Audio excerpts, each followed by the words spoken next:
Hey everyone, it's Rhino here with the Disney News Roundup for the week of September 20th. Now, these are just some of the more interesting news stories that came out this week, interesting to me at least. It's not everything, so if I miss something and you're offended by it, well, I apologize for that. So we're going to dive right in here, and over in Hawaii, it looks like Aulani, a Disney resort and spa, is working toward a phased reopening on November 1st. For those of you who do not know, Hawaii will begin a pre-arrival testing program on October 15th. This new policy will allow a visitor to avoid quarantine if they can produce a negative test result taken within 72 hours of their flight's departure. If you take the test within 72 hours but don't receive your results before your plane touches down, you'll be required to quarantine until the test results are delivered, and visitors who don't take a COVID-19 test are required to quarantine for 14 days. For more information about an Aulani vacation, of course, you can contact the experts at dreamsunlimitedtravel.com.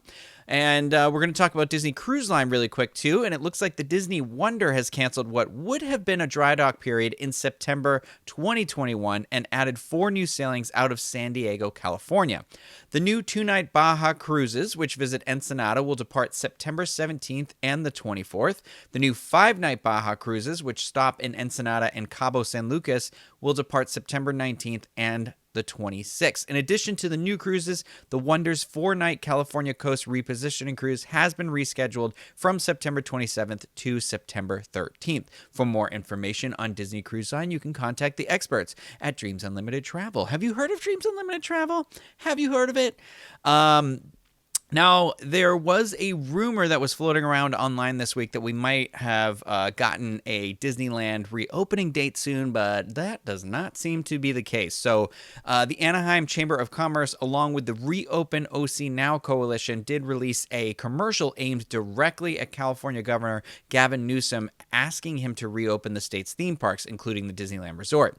The commercial states that 264,000 jobs have been lost in the Anaheim area during COVID, and that it's time to responsibly reopen and get us back to work, and no one can do it better than Disneyland Resort. We'll have to wait and see what happens, and meanwhile, here in Florida, the governor is removing statewide restrictions on businesses that were put in place due to the COVID-19 pandemic. So this executive order prohibits local jurisdictions from closing or even fining businesses due to pandemic-related local policies. Disney has said that they are evaluating the executive order to determine what that may mean for business, and that face coverings are still required at Walt Disney World. So remember that. If you're visiting, you still have to bring that face mask.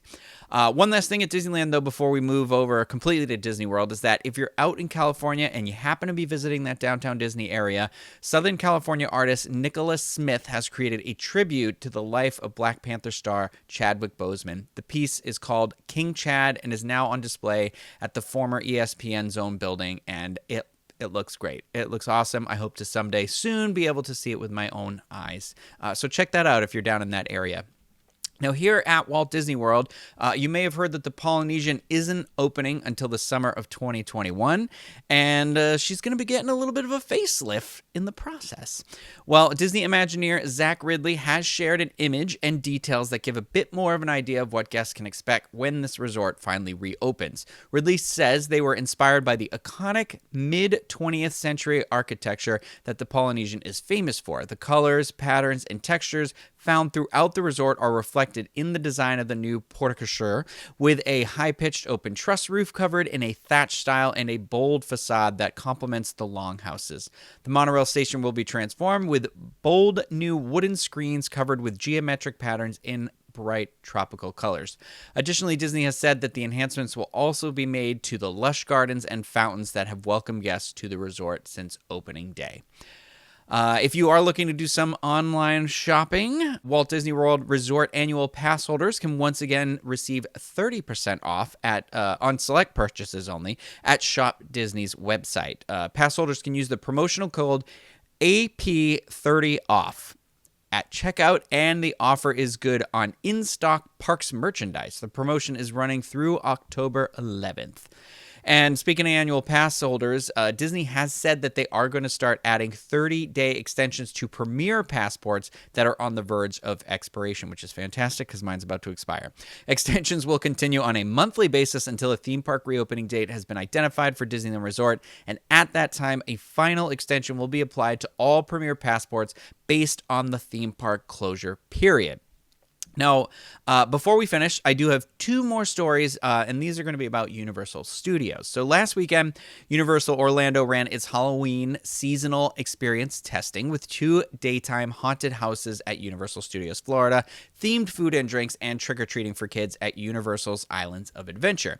Well, the testing experience went well enough that Universal Orlando will be continuing their Fright Fix on September 26th and 27th, and then daily from October 3rd through November 1st. All guests will be able to experience Universal Monsters, The Bride of Frankenstein Lives, and Revenge of the Tooth Fairy as much as they want on select dates, and they can also do it in costume. As with the test weekend, the houses will utilize Universal's virtual line reservation system to help with that demand. And finally, it's happened.